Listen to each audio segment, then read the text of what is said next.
It was a cold, rainy night on Hunter Bridge, Newcastle.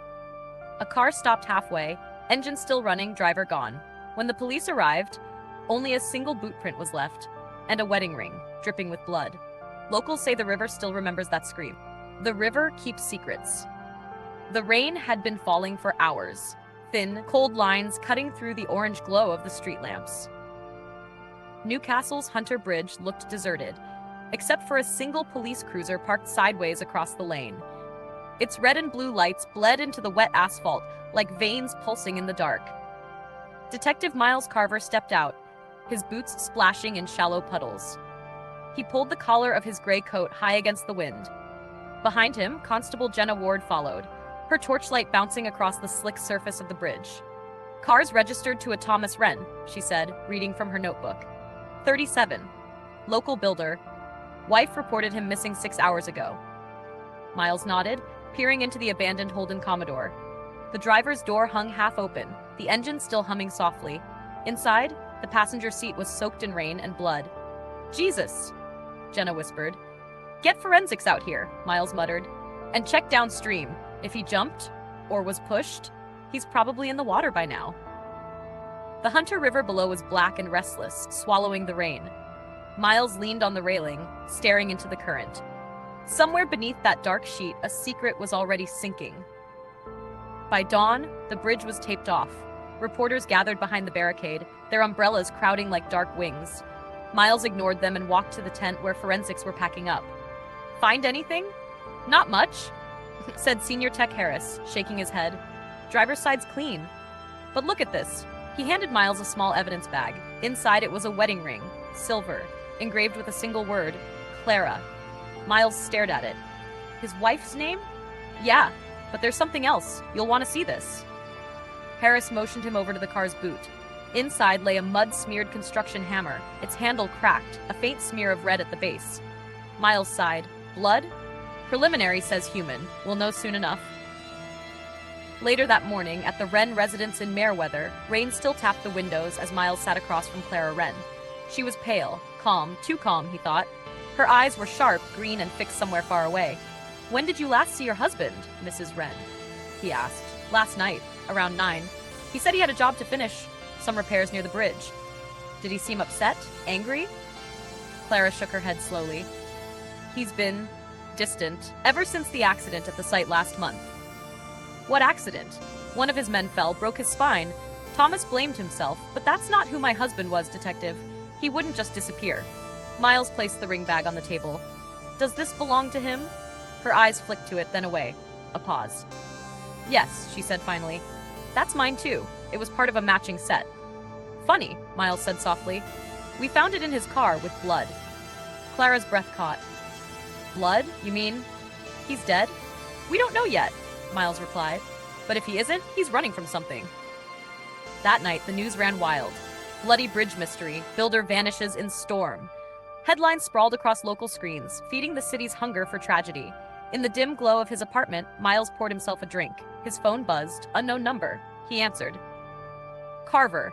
The voice on the other end was female, whispering, broken by static. Open quote. "Detective?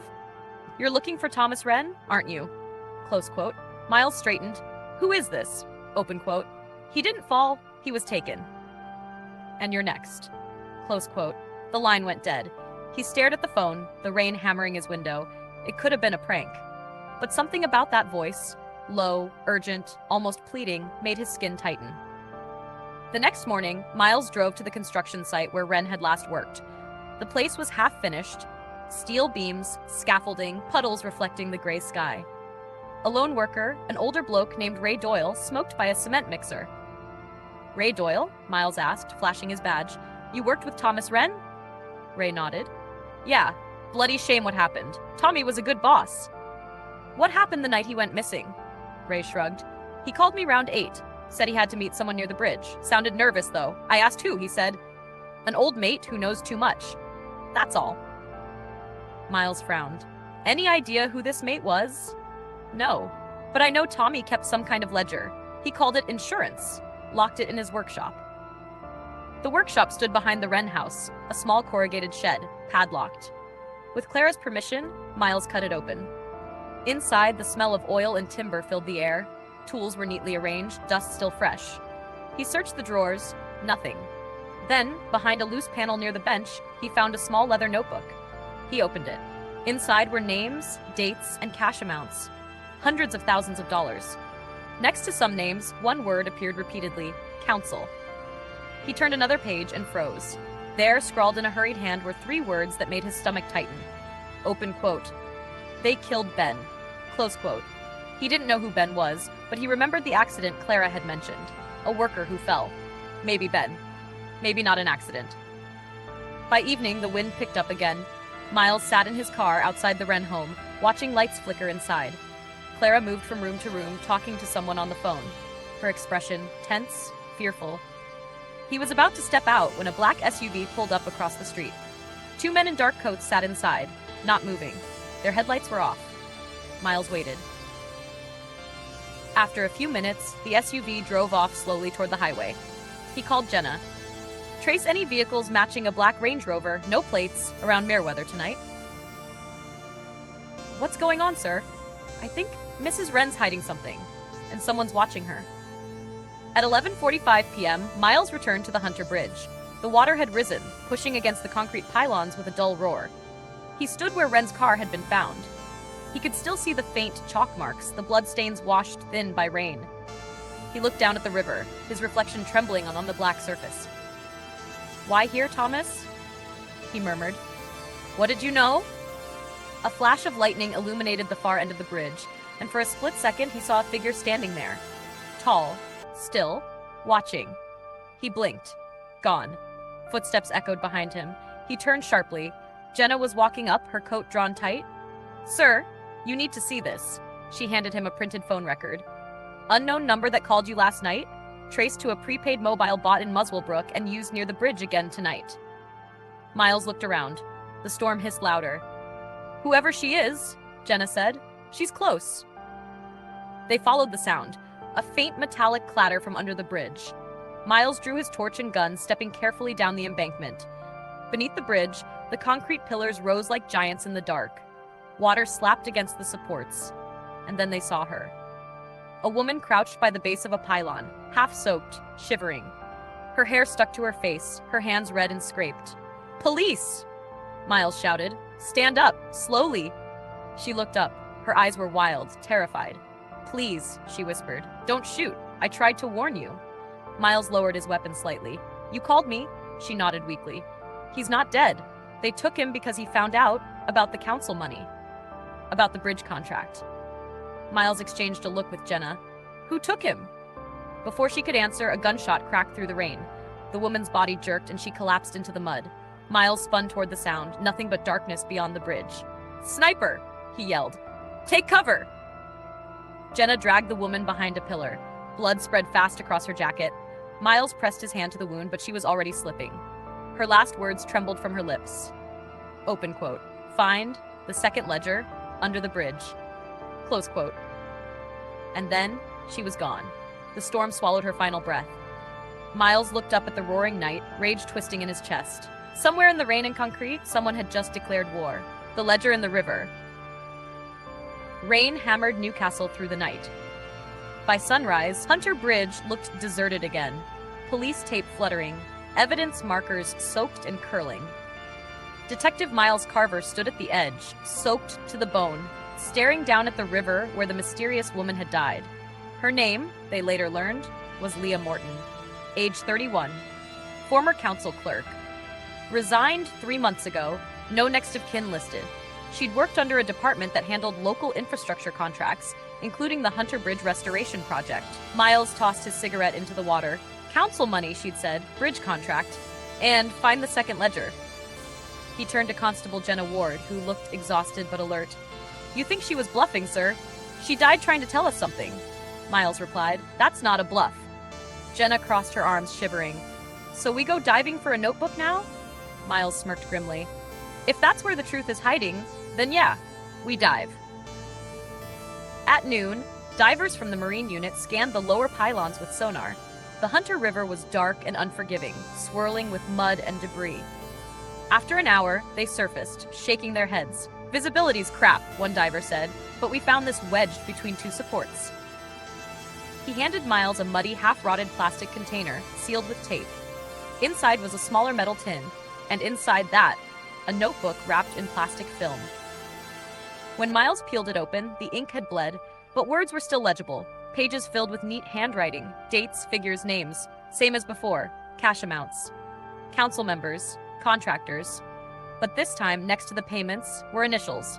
T.W., Jenna frowned. Thomas Wren? Miles nodded slowly. Looks like your missing builder was paying people off or being paid.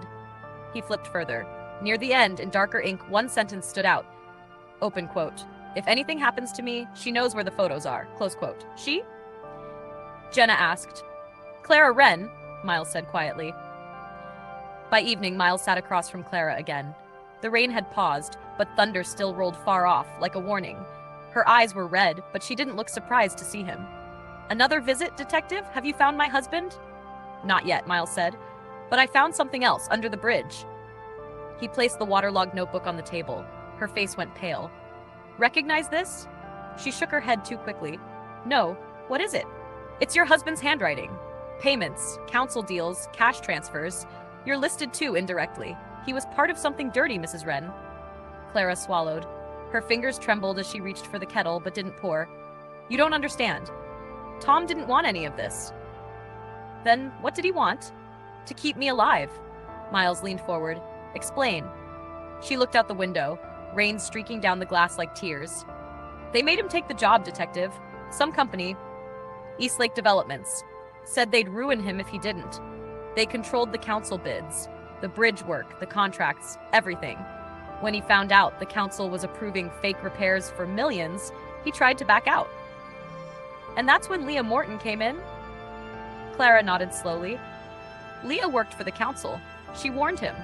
They met a few times, then she disappeared. Tom thought she'd been killed. He was going to hand everything to the police, but then the calls started. From who? I don't know, she said, voice breaking. They said if he talked, they'd come for me first. Miles exhaled, rubbing his temples. Mrs. Wren, you need to go somewhere safe. Witness protection, maybe. Clara smiled faintly, a bitter, broken smile. You think I'm safe anywhere in this town? At the precinct, Miles pinned up photos across the board. Thomas Wren, missing. Leah Morton, dead. Hunter Bridge, crime scene. Council officials, pending investigation. Jenna walked in with 2 coffees. Sir, forensics got a hit. The bullet that killed Morton, custom round, military grade. Matches a case from Sydney 3 years ago. Contract killing. Miles took the cup, eyes still on the board. Professional hit, then. Someone wanted her silenced fast. Also, Jenna added, we ran a check on Eastlake Developments, Shell Company. Registered to a P.O. box in Parramatta, no directors listed, but we found one link, Councillor Mason Drew. Miles turned sharply. Mason Drew? The deputy mayor? The same.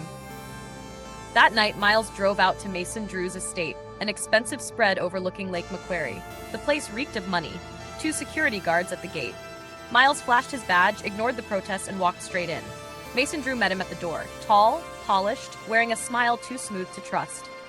Detective Carver, what an unexpected visit. You could have called. I like surprises, Miles said. Mind if I ask about Eastlake Developments? Mason's smile twitched.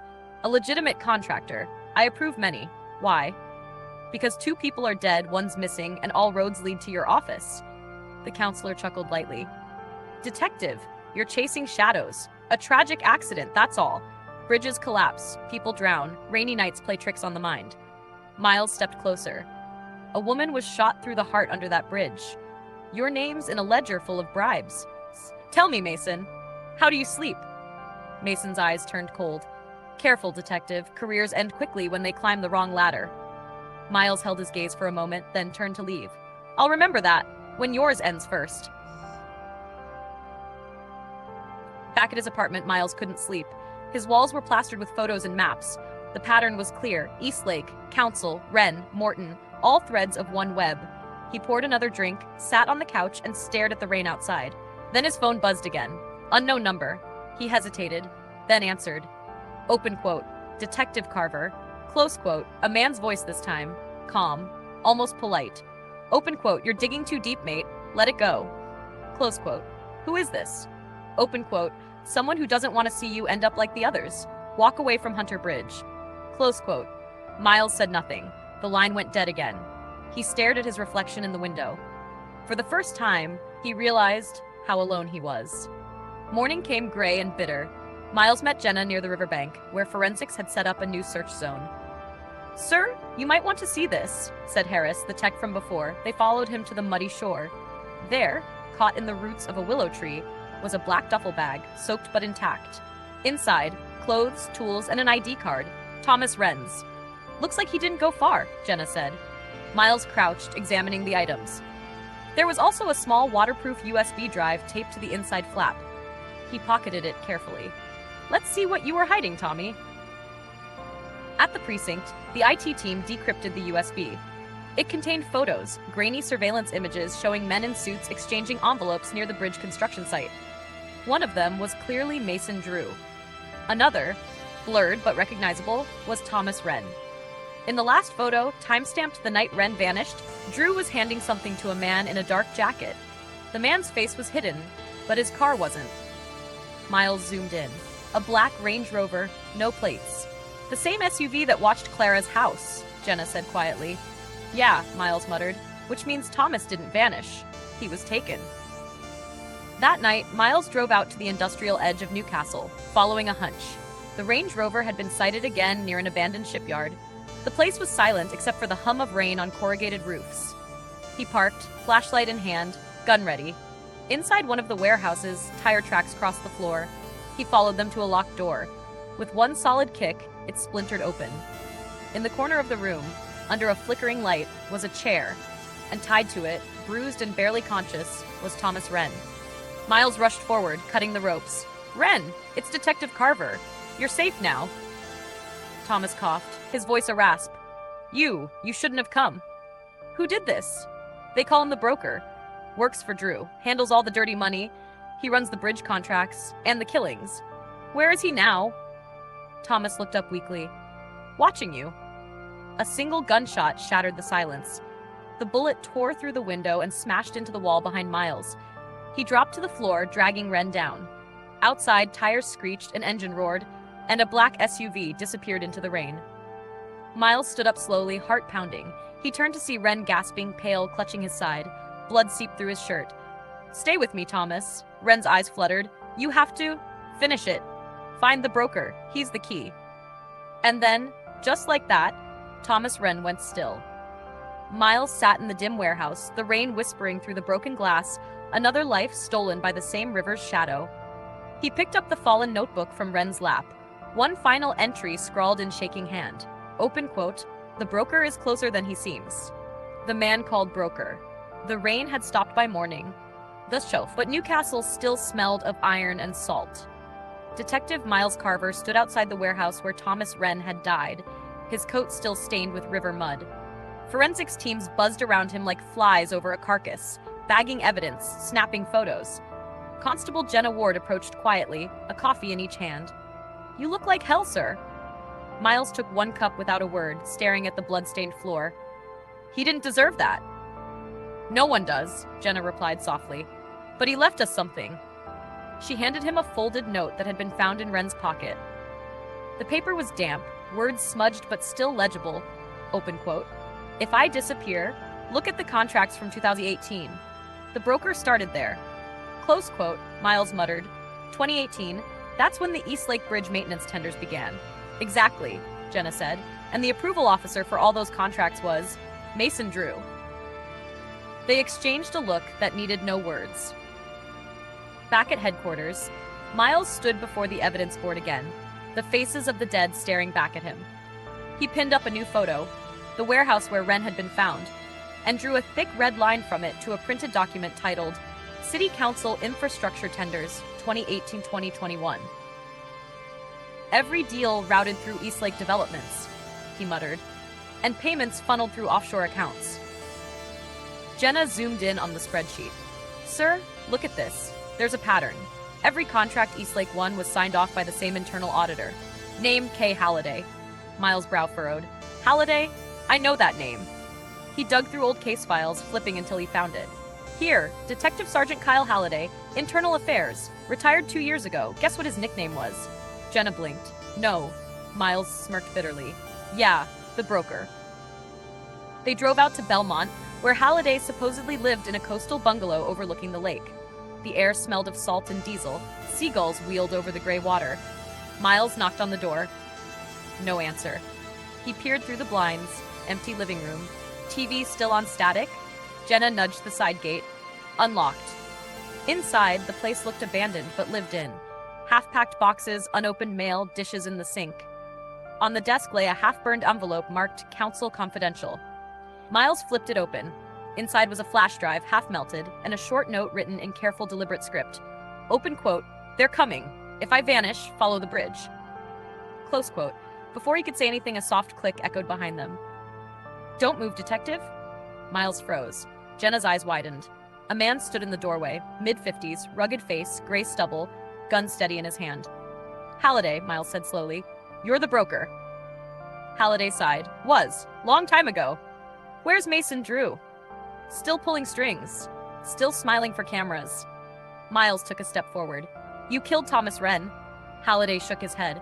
No, I warned him. Told him to run. But he thought he could fix it. Nobody fixes this city, detective. They just get buried under it. Jenna whispered. You shot Leah Morton too? I didn't. But I know who did. Halliday's eyes darkened. One of Drew's men, ex-military, calls himself Gray. If you're smart, you'll stop digging before he finds you. Miles clenched his fists. We're past that point. Halliday sighed again. Then you'd better listen. He tossed a small metal key across the table. Storage unit. Old Wharf District. Everything you need is there. Contracts, accounts, recordings. But you didn't get it from me. Before Miles could respond, the sound of tires screeching filled the air outside. Halliday looked toward the window, eyes widening. They found me. He turned to Miles. Go! Take it! Gunfire shattered the windows. Bullets ripped through the room. Jenna dove behind the couch as Miles dragged Halliday down. Get him out! Halliday shouted, shoving the key into Miles's hand. Now! But another shot rang out, tearing through Halliday's chest. He fell back against the wall, breathless. Miles fired back through the shattered window, catching a glimpse of a dark figure running toward a black SUV. One more shot, missed. The vehicle sped off, tires screaming into the storm. Minutes later, sirens wailed. Backup arrived. Halliday was gone before the ambulance came. Jenna crouched beside Miles outside the house, both of them soaked in sweat and rain. What now, sir? She asked quietly. Miles looked down at the key in his palm. A small metal tag read, Wharf Storage 47B, Newcastle Docks. He pocketed it. Now we follow the bridge. The docks at midnight were a graveyard of rusted cranes and empty warehouses. The tide lapped against the pylons like a heartbeat. Unit 47B sat between two old cargo sheds. The lock was rusted, but the key turned with a heavy click. Inside, dust motes floated through thin beams of moonlight. Dozens of boxes stacked against the wall, each labeled Eastlake. Jenna whistled softly. Looks like our broker had receipts. Miles opened one box. Inside were folders, contracts, offshore bank statements, and dozens of USB drives. One folder was marked Hunter Bridge Primary Payments. He opened it and froze. There, stapled to the front, was a council payment receipt, signed by Counselor Mason Drew, and countersigned by Detective Inspector Marcus Ralston. Jenna frowned. Wait, isn't Ralston your superior? Miles stared at the page. Yeah, he's the head of my division. The air went cold. At that moment, a faint click echoed from outside. The metallic sound of a gun being cocked. Miles motioned for Jenna to kill the light. They ducked behind a crate. Shadows moved near the entrance. Two figures, rifles raised, scanning. One of them spoke softly, voice sharp and familiar. Open quote, Carver's in here. Drew wants it clean. Close quote. Jenna's hand trembled on her weapon. What do we do? Miles whispered. We don't die tonight. He rolled a smoke grenade across the floor. It hissed, filling the room with thick gray fog. Shots cracked, wood splintered, that sparks flew. Miles fired twice, hitting one man's shoulder. The other bolted out toward the dock. Miles chased him through the haze and rain, boots slamming against wet timber. The man turned, firing wildly. A bullet grazed Miles's arm, but he kept moving. At the end of the pier, the man slipped, dropping his rifle. Miles tackled him hard against the railing. The gun clattered into the water. Who sent you? Miles barked. The man coughed, blood on his teeth. You already know. Drew runs the bridge, but Ralston protects it. Then he headbutted Miles, broke free, and jumped in the black water below, vanishing instantly. Jenna ran up, panting. You all right, sir? Miles wiped blood from his sleeve. I'm done being polite. He opened his phone, recorded a quick voice note. Detective Carver, Newcastle PD, this is a direct statement. If I disappear, Mason Drew and Inspector Ralston are responsible for bribery, murder, and obstruction of justice. He sent it to 3 journalists he knew, then smashed the phone's SIM card in half. Sir, Jenna said, voice trembling, you just crossed a line. Miles gave a tired, bitter grin. Yeah, the right one. They loaded the boxes into an unmarked police van, locking it at headquarters under seal. Miles handed one file to Jenna. Back up everything. If anything happens to me, you leak it. She hesitated. You think Ralston will move against you? I don't think, Miles said. I know. The next morning, Miles was called into Ralston's office. The old inspector stood by the window, hands clasped behind his back, the skyline of Newcastle stretching beyond. Carver, he said calmly. Just doing my job.